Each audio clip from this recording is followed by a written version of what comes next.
آج شب شہادت ہے مولا سجاد کا کہ اس امام پہ گزری کیا ہے۔ 11 محرم کو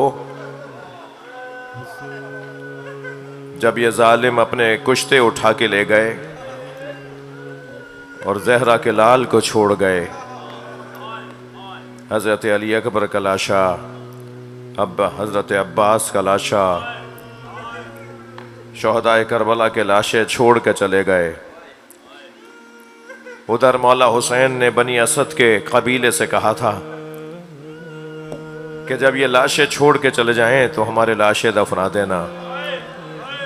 3 دن کے بعد جب بنی اسد کے لوگ بیلچے کدال لے کر آئے اور چاہتے تھے کہ قبریں بنائیں اور شہداء کو دفنائیں، تو کوفے کی طرف سے ایک سوار آتا نظر آیا۔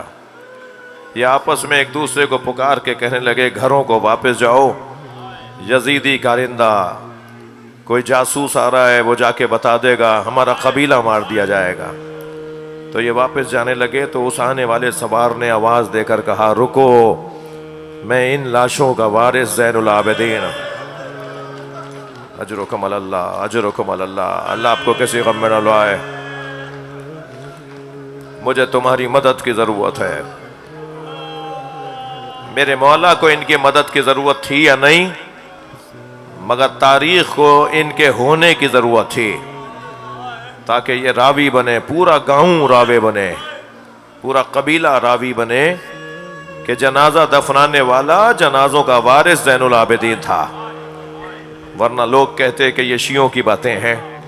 تاریخ نے لکھا، پورے گاؤں گواہی دی کہ وہ سوار جب قریب آیا تو زین العابدین امام تھے۔ ادھر امام زین العابدین کوفے میں نظر آ رہے ہیں اور ادھر امام زین العابدین کربلا میں نظر آ رہے ہیں۔ یہ معجزے سے آئے تھے امام زین العابدین، اور اس امام کے معجزے کو ائمہ نے دہرایا ہے، ائمہ نے دہرایا ہے۔ خاص طور پر جب امام رضا سے پوچھا گیا کہ آپ تو غربت میں ہیں، آپ کا جنازہ کون غسل و کفن دے گا، آپ کو قبر کے حوالے کون کرے گا، تو امام نے فرمایا کہ تم نے نہیں سنا، میرے جد حسین کو دفنانے کے لیے معجزے سے میرے جد زین العابدین آئے تھے، ایسے ہی مجھے غسل و کفن دینے کے لیے میرا بیٹا محمد تقی آئے گا۔ اور امام محمد تقی خراسان میں نہیں تھے، مگر معجزے سے امام تقی آئے اور امام رضا کو غسل و کفن دے کے قبر کے حوالے کیا۔ یہ بات امام رضا نے بیان فرمائی، اور پورا گاؤں بنی اسد کا گواہ ہے کہ کیسے امام سجاد نے آ کر اپنے بابا کا لاشا دفنایا۔ ان سے کہا، آؤ میرے ساتھ مدد کرو، ایک بڑی قبر بناؤ۔ اجرکم اللہ، اجرکم اللہ، جو رونے آئے، پرسہ دینے آئے، فرمایا بڑی قبر بناؤ۔ ایک بڑی قبر بنائی، تمام شہداء کربلا کو اس میں دفنایا، اور اس قبر کا نام رکھ دیا گنج شہیداں۔ اللہ آپ کو کربلا لے جائے، گنج شہیداں ایک بہت بڑی قبر ہے جس میں تمام شہداء کربلا دفن ہیں۔ پھر اس کے بعد فرمایا، چلو میرے ساتھ ذرا نہر کے کنارے چلو۔ اجرکم اللہ، اجرکم اللہ، اللہ آپ کو اس کا اجر عطا فرمائے۔ نہر کے کنارے گئے اور ایک قبر بنائی، وہاں ایک لاشا ہے جو عباس کا لاشا ہے۔ حضرت عباس کا لاشا چٹائی میں لپیٹ کر میرے مولا سجاد نے دفنانا چاہا تو لاشا ڈھلک جاتا تھا۔ سنیں گے، لاشا ڈھلک جاتا تھا۔ مقتل کے جملے ہیں، جب امام حسین عباس کا لاشا چھوڑ کر آ گئے تو دشمن یہ سمجھا کہ عباس ابھی زندہ ہیں اور اٹھ کر بیٹھیں گے، ہمارا جواب دیں گے، ہم پہ حملہ کریں گے۔ تو 10 ظالموں نے تلواریں نکالی اور حضرت عباس کے جوڑ علیحدہ کر دے، اربن اربا، جوڑ علیحدہ کر دے۔ اب جب لاشا امام اٹھاتے تھے، لاشا ڈھلک جاتا تھا۔ رونے والوں، جتنی بڑی قبر جناب سکینہ کی ہے نا، جس کا قد دراز تھا، جس کا ہیکل قوی تھا، اس کی قبر بہت چھوٹی ہے۔ اس لیے کہ مولا سجاد نے ایک چٹائی میں لاشا لپیٹ کے قبر کے حوالے، اور جب قبر بند کرنے لگے نا تو سلام کر کے کہا، چچا آپ کربلا میں ہیں، کوفے کے بازار میں پھوپھی چادر مانگ رہے ہیں. اجرکم اللہ، اجرکم اللہ. جن کے مذہب میں رونا جائز ہے تکلف کر کے نہ روئیں، اپنی آوازوں کو آزاد کریں گے. میں 2 منزلیں اور لوں گا.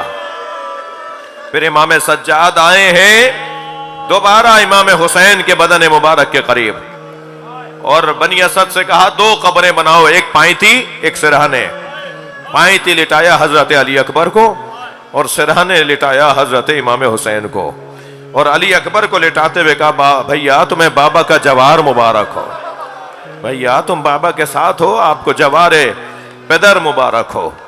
اور پھر امام حسین کو قبر میں لٹایا اور قبر کو خاک سے یکسان کیا، اور پھر انگشت شہادت سے ایک جملہ لکھا، اور جملہ یہ تھا ھذا قبر الحسین الذی قتلوا عطشانا. یہ اس حسین کی قبر ہے جسے پیاسا مارا. اجرکم اللہ، اجرکم اللہ. جسے پیاسا مارا. عزادارو میرے مولا جنازہ دفنا کر چلے گئے. یہ جو مصائب میں پڑھ رہا ہوں، بس مجلس مکمل کر رہا ہوں، یہ جو مصائب میں پڑھ رہا ہوں یہ مصائب ایسے ہی کربلا میں حرم امام حسین میں ایک بزرگ عالم دین نے پڑھے. مجلس سے جب ممبر سے وہ اترے تو ایک روتا ہوا عزادار ان سے لپٹا، ان سے کہنے لگا اتنا تو بتائیے علی اصغر کو کہاں دفنایا؟ آپ نے بتا دیا عباس کو کہاں دفنایا، شہدائے کربلا کو کہاں دفنایا، علی اکبر کو پائنتی دفنایا، یہ بھی تو بتائیے حضرت علی اصغر کو کہاں دفنایا؟ تو اس عالم دین نے کہا مجھے نہیں معلوم کہ حضرت علی اصغر کو امام نے کہاں دفنایا. وہ یہ کہہ کر چلے گئے. رات کو سوئے خواب میں امام حسین نظر آئے. امام نے روتے ہوئے فرمایا ہمارے رونے والوں کو بتاؤ علی اصغر میرے سینے پہ سو رہا. زین العابدین نے یہ بچہ میرے سینے پہ لٹ. سکینہ اب تم ماں کے پاس رہو گی، علی اصغر بابا کے پاس رہے گا.